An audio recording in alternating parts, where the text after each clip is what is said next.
Hello students, welcome to my YouTube channel NITN talks. तो हमने पिछली कम से कम 4 वीडियो बनाई है जिसमें हमने आपका एक चैप्टर पूरा कंप्लीट किया है, chemical reaction and it's equation, जिसमें हमने आपके जितने एनसीईआरटी में क्लास 10th एनसीईआरटी में जितने आपके उसके टेक्स्ट वाले क्वेश्चन दिए हुए थे और जितने आपके एक्सरसाइज वाले क्वेश्चन दिए हुए थे पूरा हमने उसमें आपको कंप्लीट सोल्यूशन प्रोवाइड करवाया है। तो आप जाके प्रीवियस वाली वीडियो देख सकते हैं हमारे चैनल पे। तो चलिए आज की वीडियो में हम एक नया चैप्टर स्टार्ट करेंगे जिसका नाम है एसिड बेस एंड साल्ट्स। आपके साइंस में ये दूसरा चैप्टर है, एसिड बेस एंड साल्ट्स। तो चलिए उसके पहले थोड़ा सा अपना इंट्रोडक्शन दे देते हैं।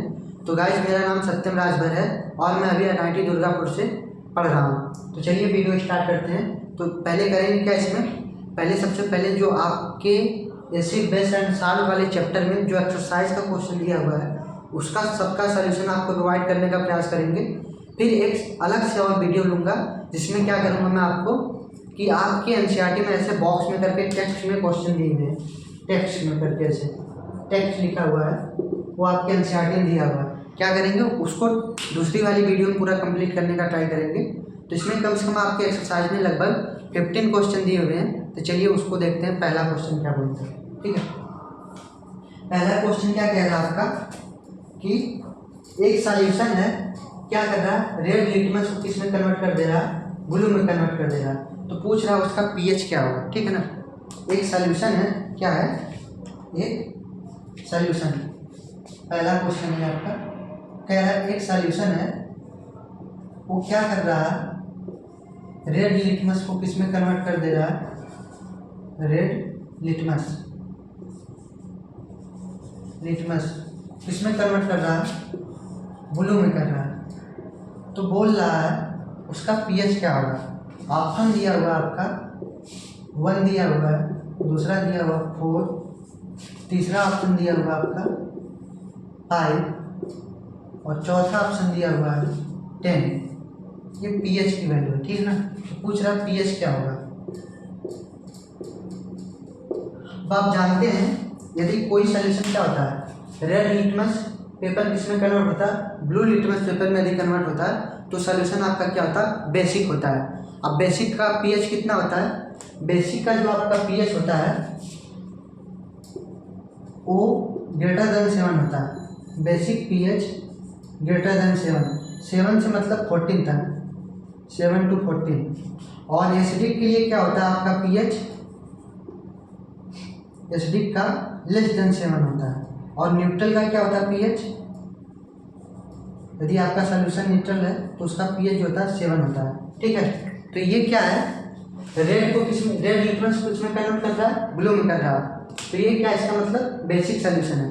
जब बेसिक है तो बेसिक तो फर्स्ट वाला भी नहीं होगा, सेकेंड वाला भी नहीं होगा, थर्ड वाला भी नहीं होगा। तो कौन सा होगा ये आपका फोर्थ वाला, क्योंकि बेस का पीएच कितना होता है, ग्रेटर देन 7 होता है। तो 7 मतलब 8 भी हो सकता है, 9 भी हो सकता है, 10 भी हो सकता है, 11 भी हो सकता है, 12 भी हो सकता है, 13 या 14 हो सकता है। ठीक, तो क्या है यहाँ पे आपका बेसिक सॉल्यूशन, इसलिए उसका क्या हो जाएगा, यहाँ पे 10 हो जाएगा पीएच। ठीक है ना।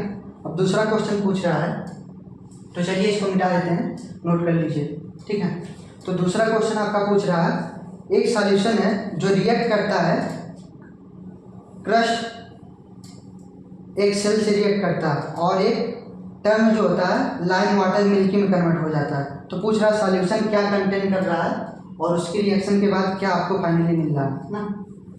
तो चलिए इसको मिटा देते हैं। एक सेल है, अब एक सेल क्या कंटेन करती है और उसकी रिएक्ट कराने के बाद क्या हो रहा है, जो कन्वर्जन हो रहा वही आपसे पूछ रहा हूँ क्या हो रहा है। ठीक है ना, तो पहला क्या आपका यहाँ पे देखिए, एक सेल क्या कंटेन करता है, दूसरा वाला क्वेश्चन कैल्शियम कार्बोनेट क्रिएट करता है। अब ये मिल्की बना दे रहा और एक गैस रिलीज हो रही, पूछ रहा हो कौन सा होगा। आपके ऑप्शन 4 दिए हुए हैं। पहला आपका दिया हुआ है वो जो है NaCl है, या क्या आपका KCl है, या क्या आपका LiCl है, या क्या आपका फोर्थ वाला HCl है। क्या एक सेल से रिएक्ट करने के बाद क्या देता है, एक गैस देता है और क्या देता है आपका जो है मिल्की में कन्वर्ट हो जाता है ये सॉल्यूशन।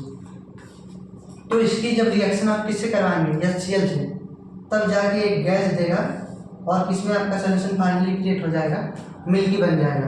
तो ये यहाँ से क्या बनाएगा, यहाँ से 2 ले लीजिए और यहाँ से भी 2 ले लीजिए, तो ये क्या हो जाएगा फाइनली आपका, यहाँ से बनाएगा कैल्शियम क्लोराइड प्लस क्या बनाता है यहाँ पे CO2 गैस रिलीज होती है, प्लस क्या बनाता है आपका H2O बनाता है, ठीक है ना, क्या बनाता है H2O गैस बनाता है। तो ये आपका फाइनली बनता है, यहाँ पे देखिए गैस जो रिलीज हो रही है CO2 है और ये फाइनली आपका किस में कन्वर्ट होता है, मिल्की में कन्वर्ट होता है ना। तो तीसरा क्वेश्चन क्या है, ये दूसरा क्वेश्चन था। तीसरा क्वेश्चन है कि एक सॉल्यूशन NaOH का है, ठीक है ना, एक सॉल्यूशन 10 ml NaOH का है जो क्या कर रहा है, न्यूट्रलाइज होने के लिए 8 ml HCl ले रहा है ना।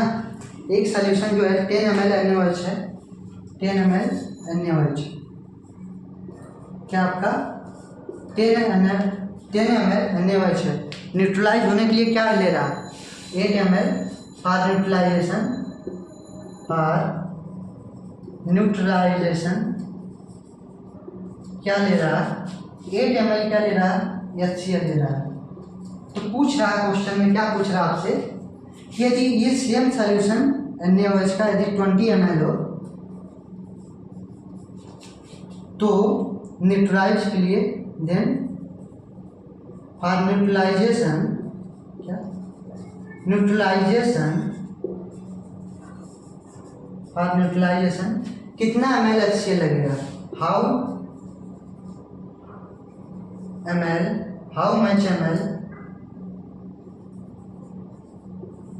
much ml of HCl will be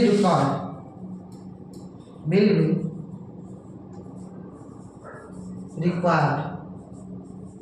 अब सिंपल मैथमेटिक्स यहाँ अप्लाई कर सकते हैं, कैसे करेंगे, यदि 10 ml NaOH के लिए कितना लग रहा है, 8 ml HCl लग रहा है न्यूट्रलाइजेशन के लिए, तो 20 ml के लिए कितना लगेगा, यहाँ पे देख रहे हैं ना 10 ml NaOH का जस्ट कितना है, यहाँ पे 2 गुना है ml NaOH, 10 से 20 हो गया और इसके लिए 8 लग रहा था तो जस्ट दुगना हो रहा है, तो इसका भी तो दुगना होना चाहिए। तो इसके लिए क्या लगेगा HCl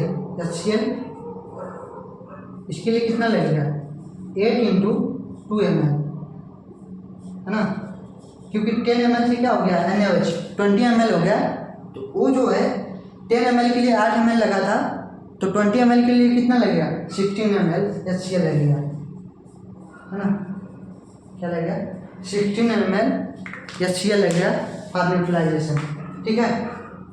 तो चलिए मिटा देते हैं इसको, नोट करते रहिए। तीसरा क्वेश्चन क्या है उसको देखते हैं, है ना, तीसरा तो हो गया आपका, चौथा क्वेश्चन क्या है उसको देख लेते हैं। चलिए इसको मिटा देते हैं, ऐसे नोट डाउन करते रहिए ताकि आपको बाद में रिवाइज करने में कोई प्रॉब्लम फेस ना करनी पड़े। यदि आप अच्छे से जुड़े रहते हैं चैनल पे और अच्छे से सभी लेक्चर फॉलो करते हैं, सही से देखते हैं, तो आप अपने एग्जाम में और क्लास टेस्ट में बहुत ही अच्छा मार्क्स लाएंगे और बहुत ही अच्छा आप परफॉर्मेंस करेंगे।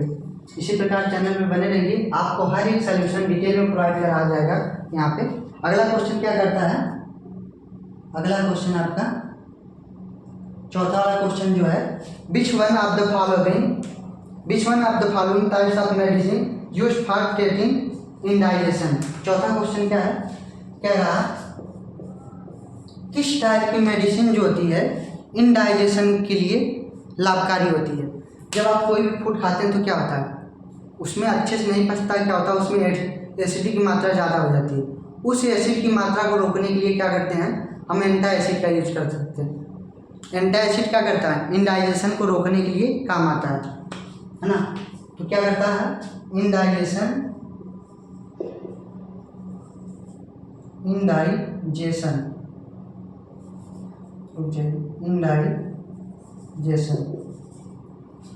For indigestion medicine required is, आप लोग बनाते रहिए नोट्स, मेडिसिन रिक्वायर्ड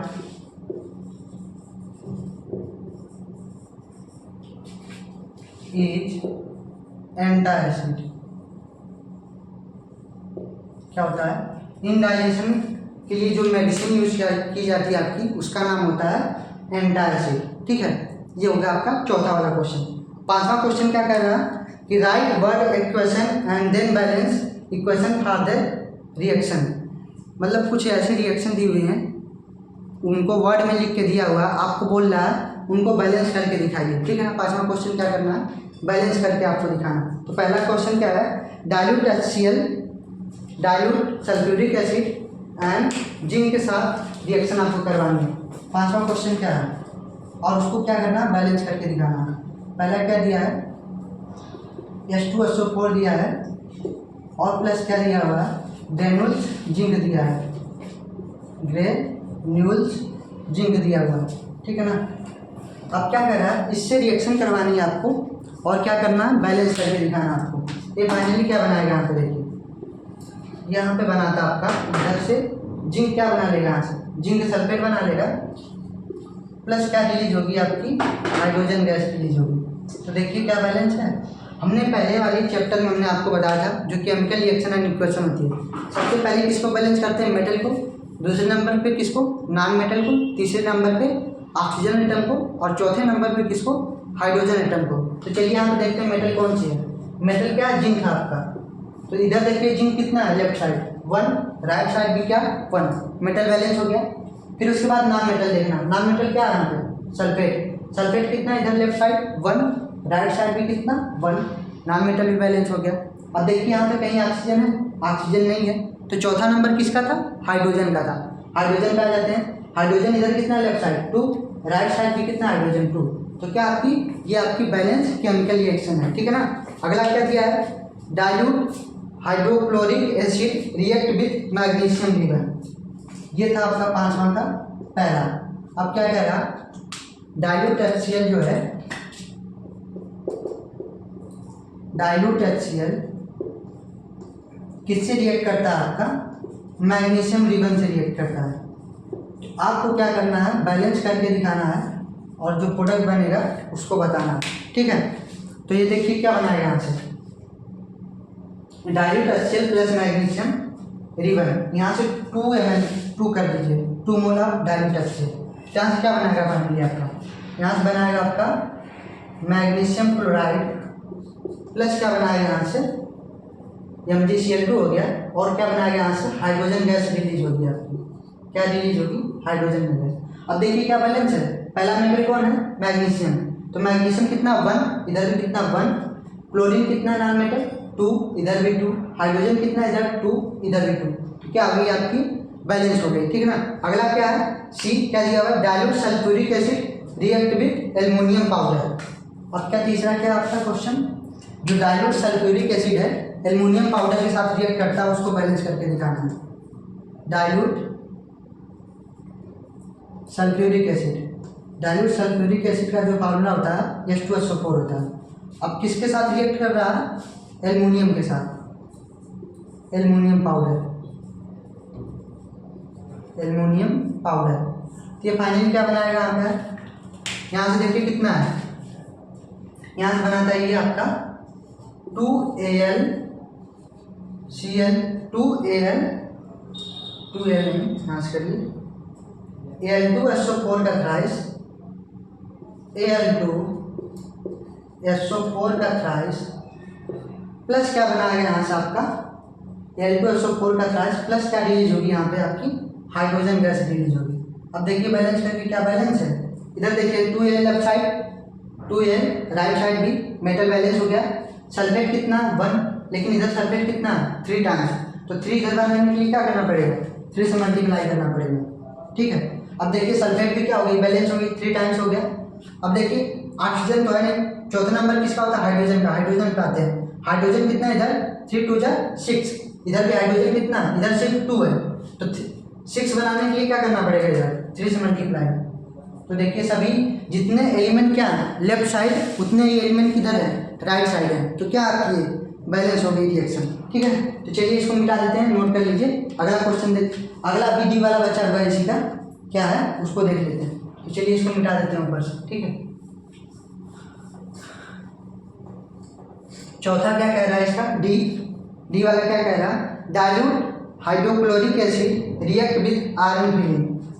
अब क्या चौथा इसका, डाइल्यूट हाइड्रोक्लोरिक एसिड किसके रिएक्ट कर रहा है, आयरन फिलिंग के साथ, ठीक है ना। तो ये फाइनली क्या बनेगा और आपको बैलेंस करके दिखाना है, ठीक है। तो क्या बनाएगा यहाँ से, देखिए यहाँ से क्या बनाएगा, FeCl2 यहाँ से 2 मोल ले लीजिए। FeCl2 प्लस क्या बनाएगा आपका यहाँ पे हाइड्रोजन गैस यहाँ से रिलीज होगी। अब देखिए बैलेंस करके क्या बैलेंस है, इधर से देखिए आयरन कितना है मीटर, इधर 1 है, इधर कितना 1 है, क्लोरीन कितना इधर 2 है, इधर भी क्लोरीन कितना है 2 है, इधर हाइड्रोजन कितना 2 है, इधर भी हाइड्रोजन कितना 2 है। ये होगा आपका 5वां वाला क्वेश्चन पूरा। ये 4 रिएक्शन आपको दी हुई थी ABCD करके, और उनको क्या करना था, आपको वर्ड में दिया हुआ था, उनको ऐसे कन्वर्ट करना था उनके फार्मूला में, और फार्मूला में कन्वर्ट करके जो प्रोडक्ट बन रहा था उसको बनाना था और आपको बैलेंस करके दिखाना था रिएक्शन। तो ये आपका टोटल 5वां क्वेश्चन हो गया एंड उसको बैलेंस करने का तरीका हो गया। तो चलिए अगला क्वेश्चन देखते हैं। 6वां वाला क्वेश्चन क्या है, इसको मिटा देते हैं। 6वां वाला क्वेश्चन तो अच्छे से आप लोग नोट करते रहिए और नोट्स बना के रखिए ताकि एग्जाम के समय आपको रिवाइज करने में आसानी हो, और अच्छे से आप नोट्स बना के उसको रिवाइज कर सकें ताकि एग्जाम में अच्छा परफॉर्मेंस दे सकें, ठीक है। तो चलिए इसको मिटा देते हैं। अगला क्वेश्चन देखते हैं क्या है।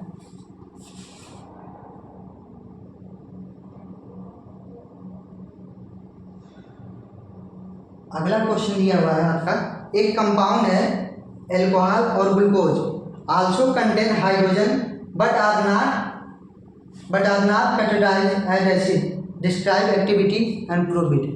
बोल रहा है कि ग्लूकोज और क्या एल्कोहल है, वो क्या कर रहे हैं, वो एसिड की तरह बिहेव नहीं कर रहे हैं। तो इसका आप बोल रहा है एक ऐसा प्रूफ दीजिए ताकि हमको पता चले एसिड की तरह क्या कर रहे हैं, बिहेव नहीं कर रहे हैं, है ना। तो क्या होता है एसिड में, क्या होता है आपका H+ आयन क्या होते हैं, निकलते हैं बाहर। H+ आयन उसमें क्या होता है, सोल्यूशन में डिसोसिएट होते हैं, जिससे क्या होती है उसमें इलेक्ट्रिसिटी कंडक्ट होती है। लेकिन एल्कोहल और ग्लूकोज के केस में क्या होता है, H+ आयन नहीं आता है, इसलिए क्या करता है वो इलेक्ट्रिसिटी कंडक्ट नहीं कर पाता। तो उसी कह रहा है क्वेश्चन, आप प्रूव करके दिखाइए कि ये कैसे होता है। तो यहाँ पे क्या लेंगे आप, एक बीकर ले लीजिए, ठीक है, ऐसे एक बीकर ले लीजिए, ठीक है, ये ऐसे करके एक बीकर ले लीजिए। अब क्या करना है आपको, एक रबर लेना है, क्या करना है आप ऐसे करके रबर ले लीजिए,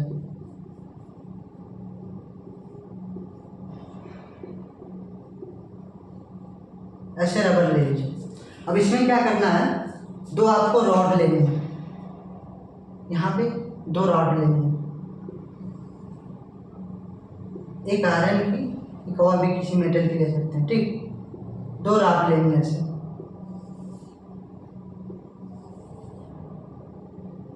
2 रॉड ले ली। अब क्या करना है इसको क्या करना है, यहाँ से आपको इसको स्विच लगाना, स्विच से कनेक्ट कर देना है। तो यहाँ क्या कर दिया, स्विच लगा दी, स्विच लगा दी। अब क्या करना है, इसको स्विच को यहाँ से बल्ब जोड़ देना है। ड्राइंग तो मेरी बहुत बढ़िया नहीं है लेकिन समझ जाएंगे आप लोग, बल्ब लगा दें, ठीक है। अब दूसरा वाला जो ये है आपका रॉड है, इसको किससे कनेक्ट कर देना, आपको बैटरी से कनेक्ट कर देना। किससे करना है, बैटरी से कनेक्ट करना है, ठीक। नेगेटिव क्या करना है, बैटरी से कनेक्ट कर देना, ठीक है। अब क्या करिए, एक बार क्या करिए आप, इसमें क्या करिए, ग्लूकोज या क्या करिए आप एल्कोहल को डब करिए, ग्लूकोज C6H12O6 C6H12O6 और क्या करिए C2H5 OH एल्कोहल को करिए। अब क्या करेंगे, आप देखेंगे ना कि जब ये वाला इसमें प्रेजेंट रहेगा ग्लूकोज या क्या रहेगा, एल्कोहल रहेगा। अब जब आप इसको स्विच को ऑन करेंगे ना, ये जो आपकी स्विच है यहाँ पे, इसको जब ऑन करेंगे आप स्विच को, तो क्या आप पाएंगे, ये बल्ब जो है ग्लो नहीं कर रहा, मतलब जल नहीं रहा है। बल्ब क्या कर रहा है, लाइट नहीं दे रहा है इसके प्रेजेंस में। किसके प्रेजेंस में, C6H12O6 या किसके प्रेजेंस में, एल्कोहल के प्रेजेंस में ये बल्ब लाइट नहीं देता। लेकिन आप क्या करेंगे, इसको मिटा के क्या करेंगे, आप इसको मिटा के क्या करना आपको, आप यहाँ पे डाइल्यूट HCl रख दीजिए। क्या रखिए, एल्कोहल और ग्लूकोज की जगह क्या रखिए, सॉल्यूशन किसका, यहाँ तक किसका रखिए, ये डाइल्यूट HCl मान लीजिए। क्या है, डाइल्यूट HCl, ठीक है, क्या है, डाइल्यूट HCl नाम दे देते हैं इसको, क्या है, डाइल्यूट HCl। अब क्या होगा, क्योंकि जो आपका ग्लूकोज है और जो एल्कोहल है वो एसिड की तरह बिहेव नहीं करता। अब डाइल्यूट HCl क्या है, अब ये क्या करेगा, अब यदि इसको स्विच को यदि आप ऑन करेंगे ना, स्विच को ऑन करेंगे तो क्या होगा, ये बल्ब क्या होगा, ग्लो कर जाएगा, जलने लगेगा, लाइट देने लगेगा। तो इससे क्या प्रूफ होता है यहाँ पे कि डाइल्यूट एसिड किसकी तरह बिहेव करता है, एक एसिड की तरह बिहेव कर रहा है। और ये किसमें डिसोसिएट हो जाता है, H2Cl नेगेटिव में, आयनों में डिसोसिएट होता है। और आयनों में डिसोसिएट होने के कारण क्या होता है, बल्ब ग्लो करता है। जबकि ग्लूकोज और जो आपका एल्कोहल होता है वो आयनों में डिसोसिएट नहीं होता है, H2 आयन नहीं देता है और वो एसिड की तरह, अच्छे एसिड की तरह बिहेव नहीं करता है, इसलिए क्या होता है, बल्ब ग्लो नहीं करता है। तो ये आपका 6 वाला क्वेश्चन हो गया। ठीक, तो चलिए अगला क्वेश्चन देखते हैं। अगला क्वेश्चन क्या कहता है, इसको मिटा देते हैं। ये आपका 6वां वाला क्वेश्चन था, ठीक है। अब 7वां देख लेते हैं, 7वां क्या बोलते हैं, ठीक है। तो 7वां क्या कह रहा कि why does distil water not conduct electricity whereas rain water conduct electricity. क्या बोल रहा है कि आपका जो डिस्टिल वाटर होता है ना, 7वां वाला, distil water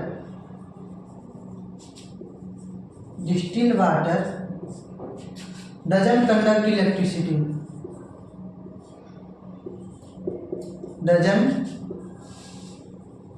conduct electricity while rain water conduct।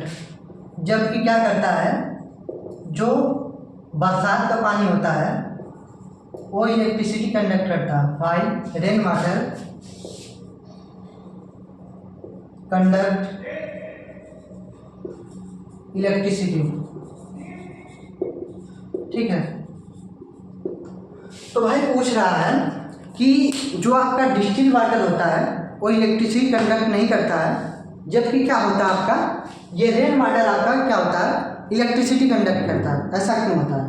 तो जवाब सुन लीजिए, क्योंकि जो आपका डिस्टिल वाटर होता है ना, वो जो होता है आयन में डिसोसिएट नहीं होता है, और कंडक्ट कौन करता है, इलेक्ट्रिसिटी, जिसके पास चार्ज होता है, जिसके पास फ्री इलेक्ट्रॉन होते हैं, जिसके पास आयन होते हैं, उसी से क्या होता है आपकी इलेक्ट्रिसिटी कंडक्ट होती है। लेकिन भाई साहब ये डिस्टिल वाटर तो आयन ही नहीं क्रिएट करते हैं, तो कैसे इलेक्ट्रिसिटी कंडक्ट होगी? जबकि ये क्या करता है, ये रेन वाटर, क्या रेन वाटर क्या करता है, रेन वाटर ये क्या करता है, आयनों में डिसोसिएट हो जाता है, H+ आयन देता है, और इसमें क्या होता है फ्री इलेक्ट्रॉन होने के कारण क्या होता है इलेक्ट्रिसिटी कंडक्ट होती है। ठीक, क्यों रेन वाटर इलेक्ट्रिसिटी कंडक्ट करता है? क्योंकि इसमें क्या होता है आयन जनरेट होते हैं और इसमें फ्री इलेक्ट्रॉन जनरेट होते हैं। Due to ion generation in rain water the electricity will conduct in rain water. ठीक, इलेक्ट्रिसिटी विल कंडक्ट। तो ये समझ में आ गया होगा आपको। तो चलिए अगला क्वेश्चन देखते हैं। अगला क्या करता है, अगला क्या है आपका, why do acid not show acidic behaviour in the absence of water. इसको हाँ 8वां देख लेते हैं। पूछ रहा है भाई कि आपका why do acid not show acidic behaviour in the absence of water, मतलब पूछ रहा है यदि वाटर नहीं है जनाब, क्या यदि आप वाटर नहीं दे रहे हैं तो ये एसिड जो होता है अपना एसिडिक बिहेवियर क्यों नहीं शो करता? जैसे मान लीजिए ये आपका एसिड है ना, क्या कौन सा कोई भी ले लीजिए, H2SO4 ले लीजिए या Cl ले लीजिए और भी CH3COH ले लीजिए। तो ये क्या करते हैं, जब आप इनको पानी में नहीं डालेंगे ना तो इलेक्ट्रिसिटी कंडक्ट नहीं करेंगे जब तक इनको वाटर के कंटेक्ट में नहीं लाएंगे। तो क्या करना ज़रूरी क्या है, इनको वाटर के कंटेक्ट में लाना ज़रूरी, तभी ये इलेक्ट्रिसिटी शो करेंगे। अच्छा होता क्या देखिए, यदि एब्सेंस ऑफ वाटर कर दें, क्या करें, एब्सेंस ऑफ वाटर,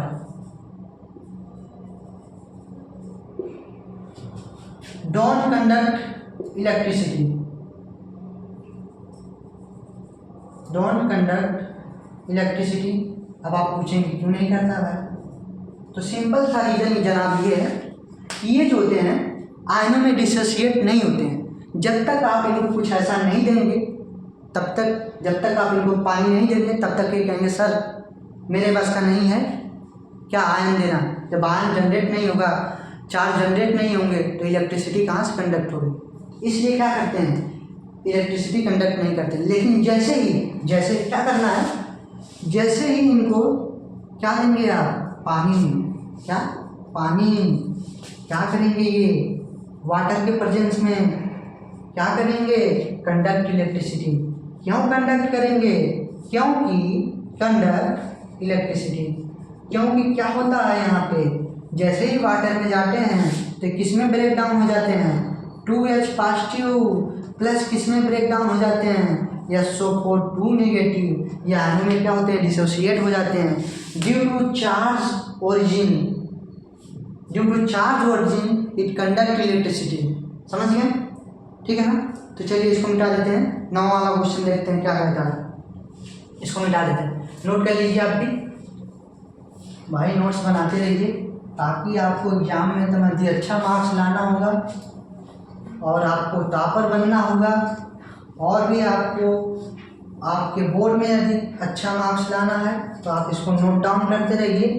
बहुत ही अच्छे टॉपिक्स बता रहा हूँ मैं, क्वेश्चन बता रहा हूँ, हर एक क्वेश्चन का सलूशन आपको प्रोवाइड करा रहा हूँ। इसके बाहर से भाई कुछ नहीं पूछता है, यही आपका बेसिक कोर कॉन्सेप्ट है। यदि ये आप कॉन्सेप्ट समझ गए जो मैं बता रहा हूँ क्वेश्चन के थ्रू, पूरे आपके बुक का मैं क्वेश्चन के थ्रू आपका जितनी थ्योरी है उसको बताने का ट्राई कर रहा हूँ, तो अच्छे सुनिए। यदि आप अच्छे सुनते हैं, अच्छे से आप लेक्चर को नोट करते हैं, नोट्स बनाते हैं, तो डेफिनेटली आपके मार्क्स में और आपके एग्जाम में बहुत सुधार आएगा और आप अच्छा मार्क्स लाएंगे। तो चलिए 9वां क्वेश्चन क्या बोलता है, 5 सॉल्यूशन दिया हुआ है जिसका नाम ABCDE है।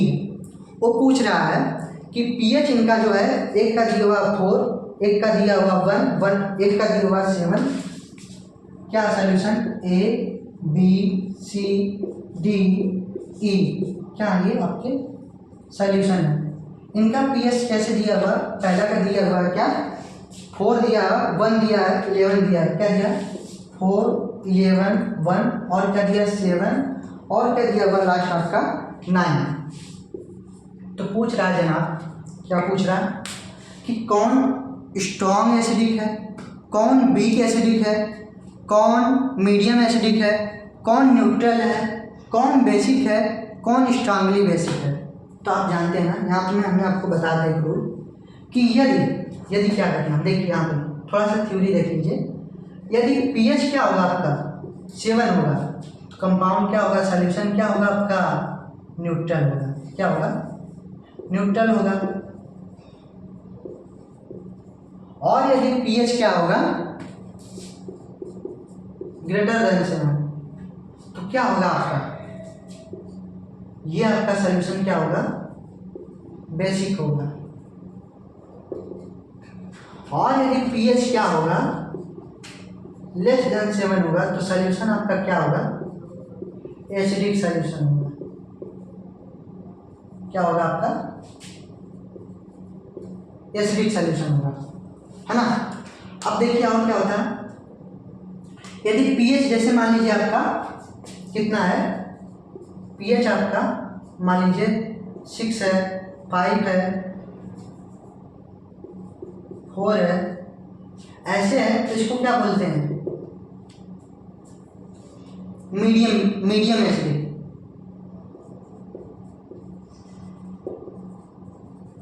Medium acidic. और यदि जैसे pH क्या है 1 है, तो इसको क्या बोलेंगे जनाब, pH यदि 1, इसको क्या बोलेंगे स्ट्रॉन्ग एसिड, ये भी एसिड है लेकिन क्या है, ज़्यादा एसिड है। और यदि इसी प्रकार क्या है, यदि पीएच आपका क्या है, जैसे पीएच आपका हो गया 8 हो गया, 9 हो गया, 8 9 10 हो गया, तो क्या होगा, ये मीडियम बेसिक होगा। क्या होगा, मीडियम बेसिक। और यदि पीएच आपका क्या है, जैसे 11 है, 12 है, 13 है, 14 है, मतलब जो लास्ट वाले होंगे, लगभग लास्ट वाले क्या होंगे, आपके स्ट्रिक्टली बेसिक होंगे, क्या बहुत ज़्यादा स्ट्रॉन्ग बेस होंगे। ठीक है, तो चलिए आप देखते हैं ये वाला क्या आपका, इधर से मिटा देते हैं। ठीक है, अब देखिए ये वाला क्या है, यहाँ पे क्या पीएच, ये क्या पीएच की वैल्यू दिया हुआ है, पीएच क्या है यहाँ पे 4 है, तो क्या है आपका एसिडिक है। पहले लिख लीजिए कौन एसिड है कौन बेस है, बाद में देखिए कौन स्ट्रांगली है कौन स्ट्रिक्टली है कौन वीकली है, कितना कौन कौन क्या है। ठीक है, स्ट्रांगली है कि वीकली है, ठीक है ना। अब देखेंगे ये क्या आपका पीएच इसका क्या है 11 है, बी का, तो क्या है बेसिक है। अब क्या आता है पीएच क्या है, सी का 1 है, तो क्या है एसिडिक है। अब क्या है डी का पीएच कितना है 7 है, तो क्या हो जाएगा न्यूट्रल हो जाएगा। क्या हो जाएगा न्यूट्रल, यहाँ से देखिए ना पीएच यदि 7 क्या होगा न्यूट्रल होगा। और यहाँ पे क्या है ई क्या है 9 है, तो क्या हो जाएगा बेसिक हो जाएगा। क्या हो जाएगा बेसिक हो जाएगा। तो अब देखिए क्या है, कितना दिया हुआ, 2 एसिड दिया हुआ, एक यहाँ पे 4 पे है एक 1 पे है। अब क्या होंगे, इसको क्या बोलेंगे आप, 4 को क्या बोलेंगे, इसको 1 है, जो 1 वाला क्या है आपका स्ट्रॉन्ग एसिड, स्ट्रॉन्ग एसिड, और जो 4 वाला है क्या होगा वीकली एसिड, क्या है वीकली एसिडिक है। और पीएच 11 वाला क्या है बेस है, बेसिक है, लेकिन क्या है स्ट्रॉन्ग बेसिक है, स्ट्रॉन्गली बेसिक है। और एक पीएच दिया हुआ कहाँ पे, यहाँ पे बेसिक, यहाँ पे क्या होगा वीकली बेसिक, मतलब थोड़ा कम बेसिक है। पीएच 11 वाला क्या है ज़्यादा बेसिक है, और पीएच 9 वाला क्या है थोड़ा कम उससे बेसिक है। पीएच 1 वाला क्या है मोर स्ट्रॉन्ग एसिडिक है, और पीएच 4 वाला क्या है थोड़ा वीक बेसिक, थोड़ा वीक एसिडिक है, और पीएच 7 वाला क्या है न्यूट्रल है। ठीक है, तो ये हो गया आपका टोटल क्या हो गया आपका 8वां वाला क्वेश्चन। ठीक है, क्या हो गया 8वां वाला क्वेश्चन, क्या हो गया 8वां वाला। ठीक है, तो चलिए इसको मिटा देते हैं, अगला क्वेश्चन देखते हैं क्या पूछता है। अगला क्वेश्चन क्या है आपका, ये 9th वाला क्वेश्चन था। अगला क्वेश्चन क्या है आपका, इसको मिटा देते हैं।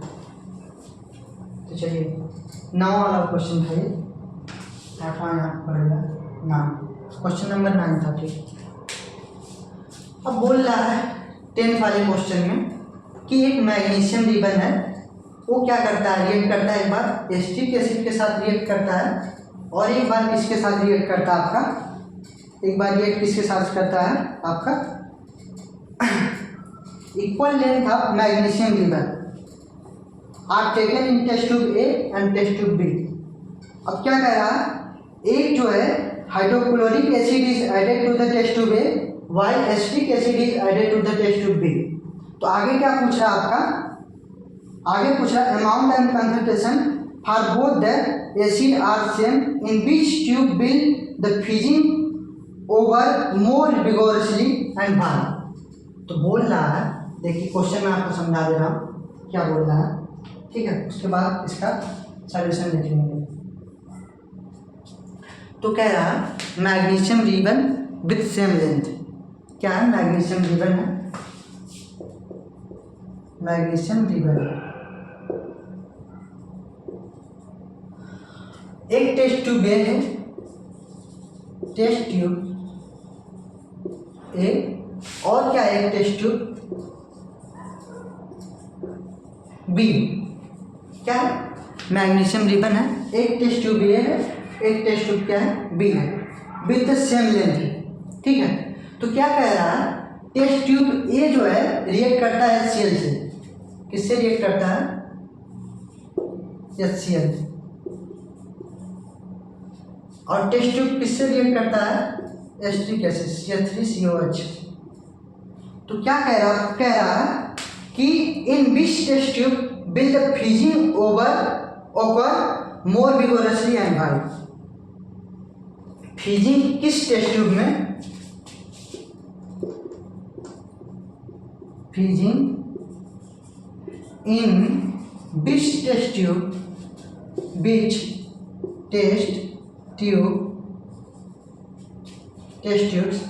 vigorously and why. पूछ रहा भाई किस टेस्ट ट्यूब में फ्रीजिंग विगोरसली होगी और क्यों होगी। तो क्या है यहाँ पे देखो, CH3COH क्या है? वीक एसिड है। क्या है? Weak acid. क्या है? Weak acid. जबकि HCl क्या है? Strong acid. Strong acid. तो क्या करेगा? स्ट्रॉन्ग एसिड क्यों है? क्योंकि H पॉजिटिव आयन बहुत जल्दी से क्रिएट करेगा। क्या करेगा? H पॉजिटिव आयन बहुत ज़्यादा देगा या बहुत जल्दी देगा, ठीक। जबकि क्या वीक एसिड क्या करता है? H पॉजिटिव आयन उतनी आसानी से नहीं देता है जितने आसानी से क्या देता है? स्ट्रॉन्ग एसिड देता है। तो क्या करेगा? टेस्ट ट्यूब ए में क्या है? स्ट्रॉन्ग एसिड है जो विगोरसली क्या करता है? बहुत जल्दी से रिएक्ट करता है। किससे? इससे रिएक्ट करता है मैग्नीशियम लीवन। और क्या होती है? हाइड्रोजन गैस रिलीज होती है। ड्यू टू रिलीज ऑफ, लिख लो, due to release of hydrogen gas test tubes A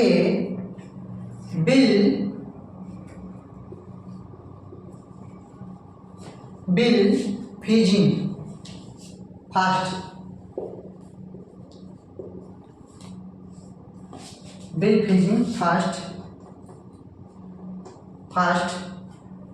and vigorously than in test tube B। क्यों? क्योंकि टेस्ट ट्यूब B क्या है? वीक एसिड कंटेन करता है, उसमें हाइड्रोजन जल्दी रिलीज नहीं होता, टाइम लगता है भाई। वीक एसिड है, H पार्टिकल जल्दी नहीं देता है, तो उसमें बहुत ज़्यादा टाइम लगता है। जबकि क्या होता है? तुरंत दे देता है, इसलिए क्या होता है? विगोरसली रिएक्शन होती है, ठीक है। चलो इसको मिटा देते हैं। क्वेश्चन नंबर 11 देखते हैं। Fresh milk has pH 6, how would you think the pH will change as it turns into curd? क्या करता है? जो मिल्क होता है ना, तुम्हारा दूध, क्या दूध, वो क्या करता है? pH उसका 6 होता है, और जब वो कन्वर्ट होता है दही कर्ड में, क्या कर्ड में, तो उसका क्या होता है? pH थोड़ा सा चेंज हो जाता है। पूछ रहा भाई क्यों चेंज होता है, ठीक। तो पूछ रहा भाई कि क्यों चेंज होता है, ठीक है। तो चलो मिटा देते हैं इसको, आगे देखते हैं क्यों चेंज होता है। तो अब देखो, pH पहले मिल्क क्या होता है?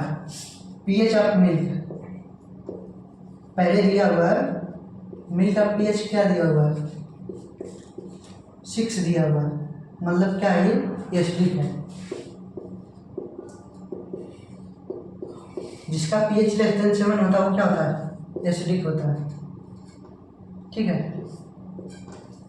अब बोल रहा है जब ये क्या हो रहा है? मिल्क से किस में जा रहा है? कर्ड में जा रहा है, दही में। मिल्क से क्या बन रहा है? कर्ड बन रहा है, तो pH कुछ चेंज हो जाता है।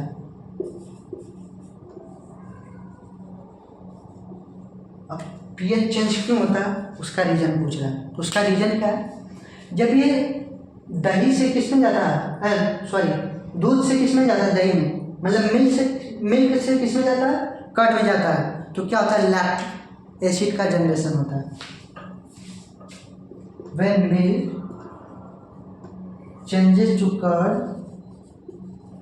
Lactic acid generate during this process. Lactic acid generate during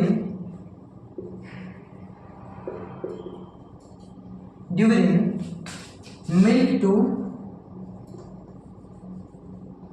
to curd, बीच जिससे क्या होता है पीएच चेंजेस, बीच पीएच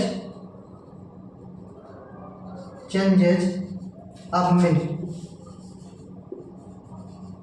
तो समझ में आया, due to formation of lactic acid क्या होता है, ये आपका पीएच चेंज होता है। ठीक है, ये होगा आपका क्वेश्चन नंबर 11। कौन सा था ये, क्वेश्चन नंबर 11। तो चलो अगला क्वेश्चन देखते हैं, क्वेश्चन नंबर 12। इसको मिटा देते हैं।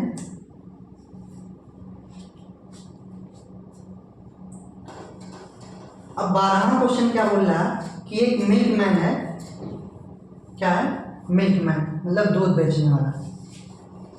वो क्या कर रहा है, क्वेश्चन बोल रहा है small amount of baking soda to fresh milk add कर रहा है। फ्रेश मिल्क में क्या कर रहा है, small amount of baking soda use कर रहा है। क्या कर रहा है, small amount of baking soda use कर रहा है। फिर क्या बोल रहा है उसके बाद क्या बोल रहा है,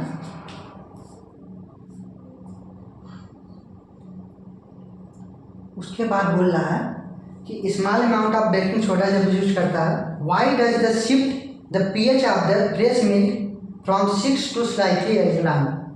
क्या करता है, a milkman adds a very small amount of baking soda to fresh milk. तो क्या होता है, पीएच जो होता है 6 से स्लाइटली चेंज क्यों हो जाता है। देखो मिल्कमैन था, क्या किया, बेकिंग सोडा यूज किया, तो उसका पहले पीएच क्या था, 6 था, बाद में चेंज हो गया। पीएच क्या था पहले मिल्क का 6, बाद में चेंज क्यों हुआ, क्योंकि जो होता है ना बेकिंग सोडा मिलाने से क्या होता है, पीएच थोड़ा थोड़ा एल्कलाइन की तरफ जाने लगता है और उसका स्वाद क्या होता है, खट्टा होने लगता है। इसलिए क्या होता है, उसका पीएच थोड़ा सा चेंज हो जाता है। ठीक है, अगला क्वेश्चन क्या पूछा, why does the milk take a long time to set as a curd. दूध से दही बनने में क्या होता है, ज़्यादा समय क्यों लगता है। ठीक है, क्या होता है, दूध से दही बनने में ज़्यादा समय क्यों लगता है। ये 12वां क्वेश्चन का क्या था, पहला तो बता दिया हमने तुमको, क्या था उसमें, पहले वाले में क्या बताया था हमने, पहले वाले में ये बताया था कि उसका लैक्टिक एसिड फॉर्मेशन होता है, तो इसलिए क्या होता है वहाँ पे उसका वो जो होता है, जो स्वाद होता है थोड़ा सा खट्टा हो जाता है, इसलिए उसका क्या होता है, पीएच चेंज होता है। दूसरा क्वेश्चन पूछ रहा है कि जब मिल्क से जब कर्ड बनता है तो थोड़ा सा ज़्यादा समय क्यों लगता है, मिल्क टू कर्ड फॉर्मेशन, क्या, मिल्क टू कर्ड। देखो यहाँ पे क्या होता है, जब ये फॉर्मेशन होता है ना, तो पहले क्या होते हैं, यहाँ लैक्टिक फॉर्मेशन होता है, लैक्टिक एसिड का फॉर्मेशन, जिससे क्या होता है यहाँ पे मिल्क टू कर्ड बनता है। तो लैक्टिक एसिड फॉर्मेशन जो समय लेता है ना, बहुत ज़्यादा समय लगता है लैक्टिक एसिड फॉर्मेशन। तो यहाँ से यहाँ जाने में जो बीच का एक स्टेप है लैक्टिक एसिड फॉर्मेशन, वहाँ पे टाइम क्या होती है, ज़्यादा कंज्यूम हो जाती है। इसलिए क्या होता है, मिल्क टू कर्ड बनने में क्या होता है, समय थोड़ा सा ज़्यादा लगता है। तो क्या लिख लेंगे, due to lactic acid formation, due to lactic acid formation, lactic acid formation it takes sometimes।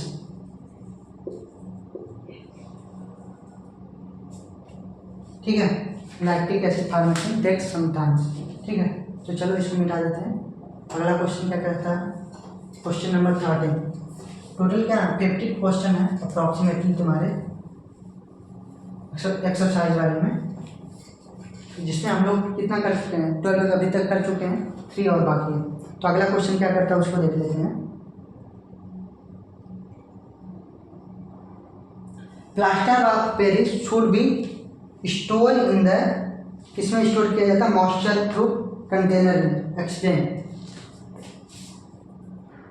किसको स्टोर किया जाता है? आपका प्लास्टर ऑफ पेरिस को। जो प्लास्टर ऑफ पेरिस होता है ना, क्वेश्चन नंबर 12 सॉरी वो 11 था। Plaster of Paris storing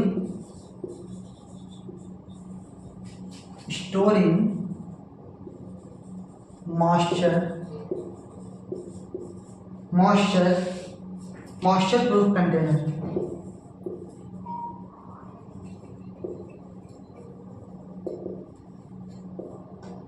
explain करो क्यों ऐसा होता है, पूछ रहा है।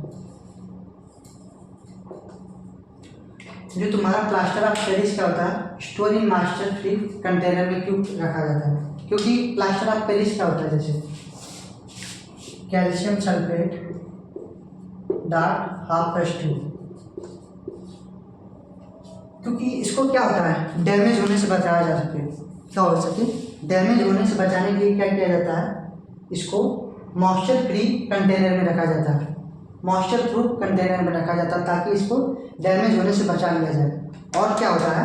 इसको डैमेज ना हो इसलिए इसको किस में रखा जाता है? टर्न प्लास्टर यूजलेस, और ये बर्बाद हो जाएगा। क्या हो जाएगा? यदि तुम इसको रिएक्ट करवा दोगे ना, यदि मॉइस्चर से ये रिएक्ट करेगा तो क्या फॉर्मेशन करेगा?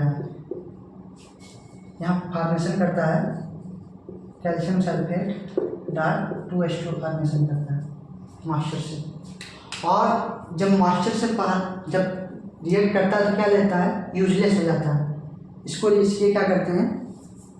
इसको मॉइस्चर प्रूफ कंटेनर में रखा जाता है। ठीक है, ये हो गया आपका क्वेश्चन नंबर 12। अगला क्वेश्चन क्या पूछ रहा है? अगला क्वेश्चन पूछ रहा है what is neutralisation reaction, give 2 example. तो चलो इसको मिटा देते हैं, क्वेश्चन नंबर 13 देखते हैं। ये समझ में आ गया ना क्यों उसको मॉइस्चराइजेशन से रोका जाता है प्लास्टर ऑफ पेरिस को? क्यों क्या करता है? ये यूजलेस हो जाता है उससे रिएक्ट करते उसको, फिर प्लास्टर ऑफ पेरिस को आप दोबारा यूज नहीं कर पाओगे, यूजलेस बन जाएगा उससे रिएक्ट करने के बाद। इसलिए उसको क्या करते हैं? मॉइस्चर प्रूफ कंटेनर में रखते हैं। तो पूछ रहा है what is neutralisation reaction, give 2 example. Question number 13। अब देखो न्यूट्रलाइजेशन रिएक्शन कब होती है? जब एसिड और बेस आपस में रिएक्ट करते हैं तो किसका फॉर्मेशन करते हैं? साल्ट का फॉर्मेशन करते हैं, जिसको क्या बोला जाता है? न्यूट्रलाइजेशन रिएक्शन बोला जाता है। क्योंकि जब जो साल्ट होता है ना उसको आप किसमें एक्वस या पानी में जब आप डिजॉल्व करोगे तो आयनन में डिसोसिएट हो जाता है ना। तो positive pay negative, negative positive क्या कर लेते हैं? घेर लेते हैं, जिससे क्या होता है? न्यूट्रल बन जाता है। तो जैसे देखो एग्जाम्पल, न्यूट्रलाइजेशन रिएक्शन समझ में आ गया? लिख लो थोड़ा सा। When acid and base reacts together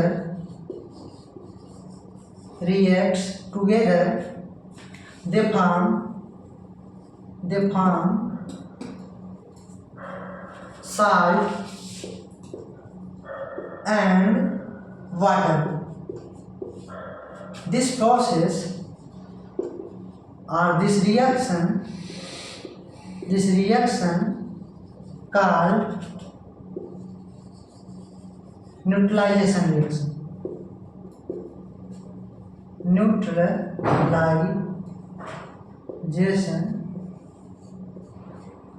reaction. ठीक है। अब देखो एग्जाम्पल देख लो। पहला एग्जाम्पल क्या है? जैसे NaOH बेस है प्लस क्या HCl तुम्हारा क्या है? एसिड है। तो रिएक्ट करेगा, क्या फॉर्म करेगा? NaOH प्लस HCl क्या फॉर्म करेगा? NaCl प्लस क्या यहाँ पे H2O फॉर्म करेगा। ठीक है, ये क्या है तुम्हारा? Neutralisation reaction. दूसरा एग्जांपल क्या हो सकता है?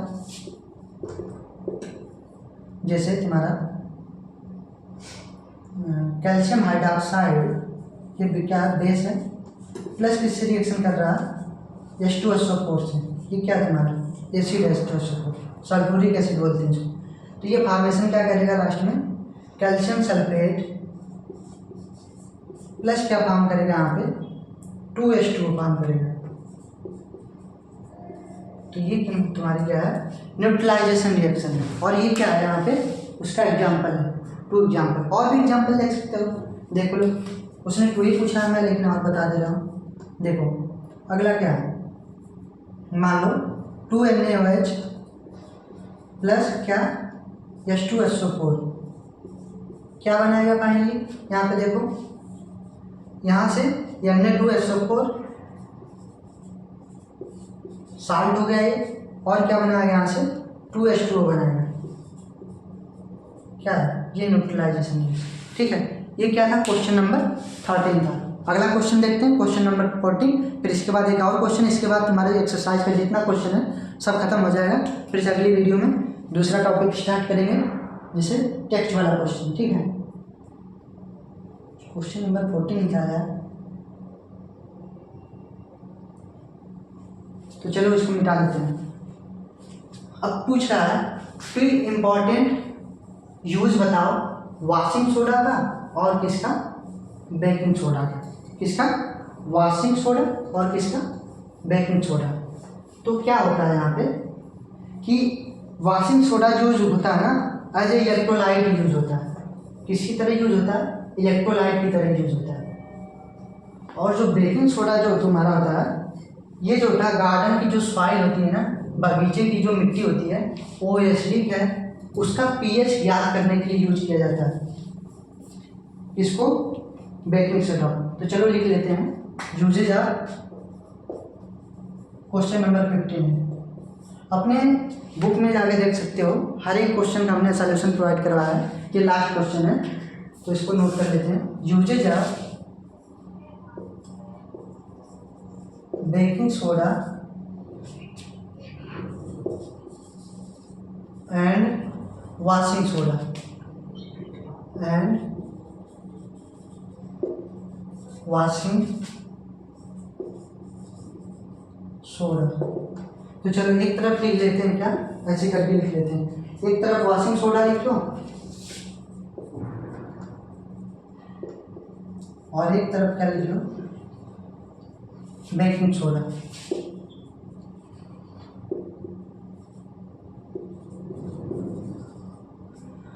अब देखो वॉशिंग सोडा का किस तरह यूज किया जाता है, एज ए इलेक्ट्रोलाइट की तरह, ऐसे करके लिख लो। पहला क्या, use as a electrolyte. Baking soda किस तरह यूज किया जाता है, use for to know garden soil pH,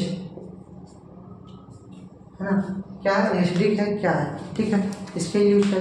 और क्या होता है, it can be use for domestically as water softener for laundry.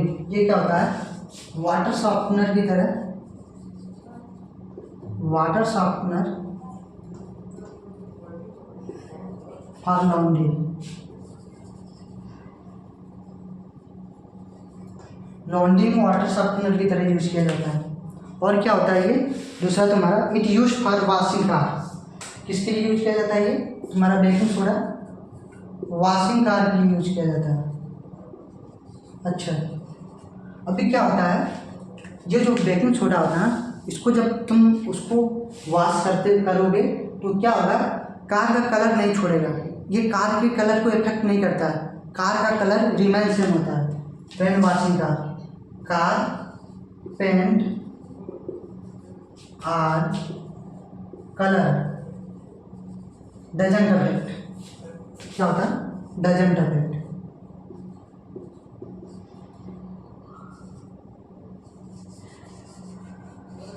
बाकी क्या होता है, वॉश भी हो जाती है कार अच्छे से और कोई उसके पेंट के ऊपर इफेक्ट भी नहीं पड़ता। तो वॉशिंग सोडा किस तरह यूज किया जाता है, use as a electrolyte. Baking soda किस तरह, use for to know garden soil pH, उसकी पीएच वैल्यू क्या है। और किसी तरह यूज किया जाता है washing soda, water softener for laundry के लिए। और ये किसके लिए यूज किया जाता है, बेकिंग सोडा वॉशिंग कार के लिए। जब वॉश करोगे कार तो उसका क्या होता है, पेंट भी नहीं छूटता है और क्या होता है, आसानी से धुल भी लेते हो। तो ये था आपका टोटल 15 क्वेश्चन आपकी एनसीईआरटी एक्सरसाइज का। अगली वीडियो में बताएंगे हम आपको जो आपके टेक्स्ट वाले बुक में ऐसे क्वेश्चन करके दिया है उसका पूरा सॉल्यूशन आपको प्रोवाइड करेंगे। तब तक के लिए गाइज आप मिलते हैं अगली वीडियो में। और एक बात और कि गाइज चैनल को सपोर्ट करिए, आगे बढ़ाइए। जितना आप सपोर्ट करेंगे आगे बढ़ाएंगे उतना ही अच्छा आपको कंटेंट मिलता रहेगा और समय समय पर वीडियो मिलती रहेगी। तो चलिए मिलते हैं अगली वीडियो में, तब तक के लिए bye bye. Thank you guys.